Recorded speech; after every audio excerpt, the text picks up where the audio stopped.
ממתת.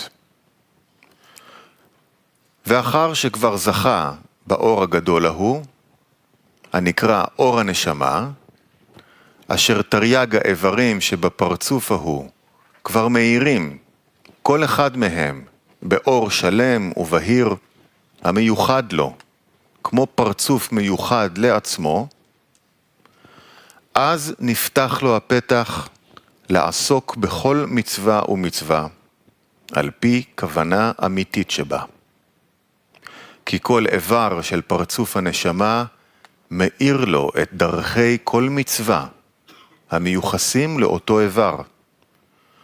ובכוחם הגדול של אורות ההם, הוא הולך ומטהר את חלק המדבר שברצון לקבל שלו, ומהפכו לרצון להשפיע.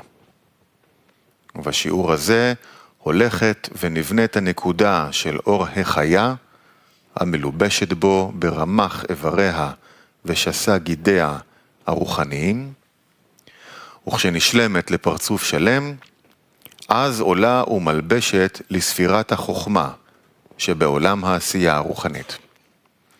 אשר כלי זה אין קץ לזכות שבו, ועל כן הוא מעביר לו אור גדול ועצום מאוד מאין סוף ברוך הוא, הנקרא אור החיה, או נשמה לנשמה.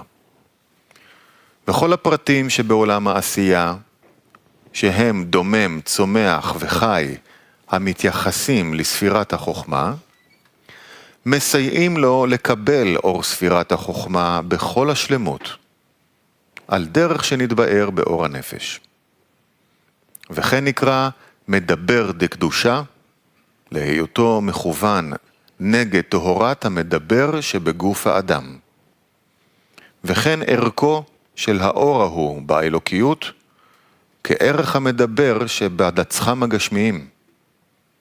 דהיינו, שקונה הרגש זולתו.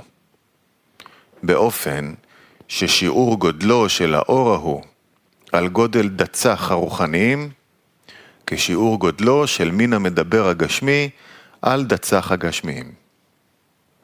ובחינת אור אין סוף ברוך הוא, המלובש בפרצוף הזה, הוא נקרא אור יחידה.